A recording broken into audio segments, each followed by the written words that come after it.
Very good morning and a warm welcome to all of you to this conference. Parallelly, since in my current role, I also look after the business at BSE.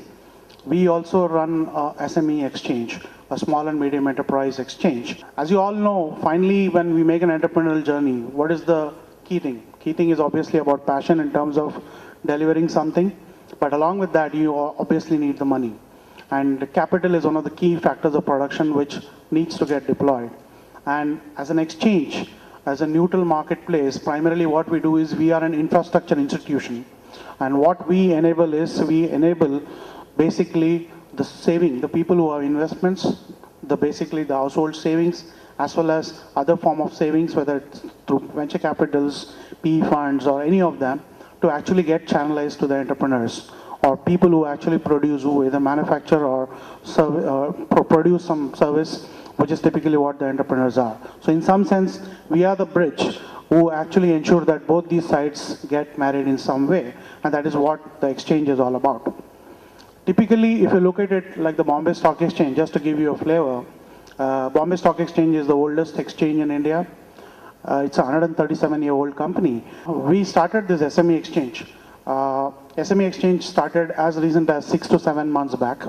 In fact, there are many international markets where there is a very clear separate platform, like the AIM market or the Mothers, which typically only work for incubating the SME sector companies, the small and medium enterprise sector. So what we are looking at is that we want the SME sector, which is already pretty large and pretty meaningful in India.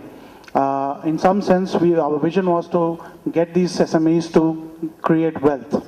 Wealth for themselves as a promoter, as an entrepreneur, but also for those who invest in them, who believe in them, and who actually put in the money. In terms of the mission, our mission is very clear, to provide a very world-class platform for the SMEs and the investors to come together and raise equity capital. So it's a very simple mission statement which we have. BSE SME platform provides a great opportunity to the entrepreneurs to raise equity capital for the growth and expansion of SMEs. It also provides immense opportunity to the investors to identify and invest in good companies at early stage. It will help unleash the valuation of the company and in the process create wealth for all the stakeholders, including investors, besides considerable long-term capital gain tax benefits and facility to exit at any point of time. That's typically the reason why we think that SME exchange or the SME platform which we provide is probably now going to grow much faster than even the main board company. Because in some sense, those are the matured set, and this is basically just the start of a new journey. Incidentally, in the last 6 months of our existence, since we started this platform, already 11 companies have got listed on the SME space. And in fact, as I talk, I know that there are 3 companies which also already filed offers with us, and they are also in the process of going public. So in some sense, the growth momentum is kind of picking up on the SME side, and we think this is going to be one of the large blue oceans for the BSE itself in terms of the new exchange which we're creating out here. And what we also have built in as a key principle here, which is a little different from the main board companies, is that we have introduced the concept of a market maker. So any SME company should have a sponsor market maker, at least one sponsor market maker, who ensures that he gives a two-way quote on the stock continuously for a period of minimum 3 years. That's typically a guaranteed way for the investor to know that there is somebody who is actually willing to buy and sell on this particular stock. So obviously they are going to get a guaranteed exit. From a main board, actually there's not much difference, but the key difference is that obviously the paid up capital requirements are lower. Second is, we are given certain concessions to the SME company. In terms of the listing agreement, for example, we have actually given them some lower thresholds compared to a main board company, because these are all seed funded companies and they're just pledging. So in some sense, we wanted to make it easier for them to access the market. But at the same time, we didn't want to dilute any of the corporate governance requirements, because finally at the end of the day, when an entrepreneur puts his own money, then he is pretty carefree to do whatever he wants. But when he is actually taking money from others, then there is a lot more responsibility on him to be more accountable to them in terms of producing better financial statements, timely financial statements, also keeping them in the loop in terms of whatever is happening on that particular company. And to that extent, we have come up with certain norms which are little concession, but I will say a little bit more easier for the entrepreneur. Like for example, a main board company is supposed to come up with quarterly financial statements. For an SME company, what we have done is we have not insisted on a quarterly financial, we insisted on a half-yearly financial. So it's only twice a year he needs to actually bring in the financial statements. For an entrepreneur who is actually looking at getting a listing, this is typically what he needs to do. He doesn't have to file any prospectus with SEBI.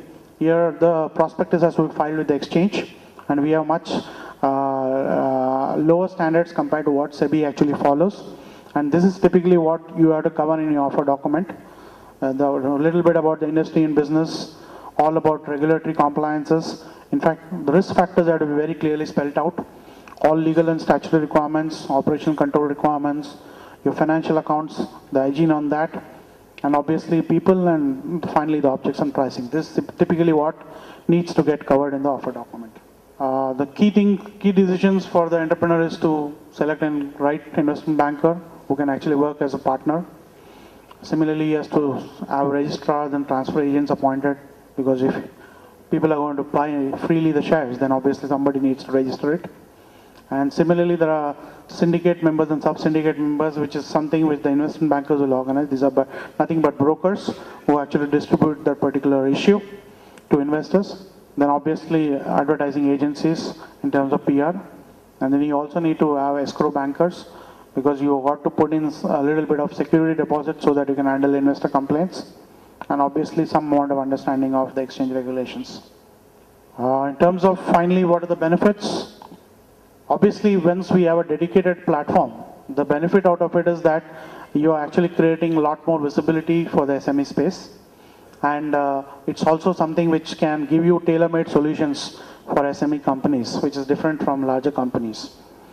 And once you list a company, you typically as an entrepreneur benefit by a better valuation.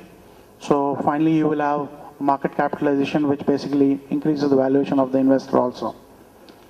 And unlocking the wealth, obviously, and better visibility.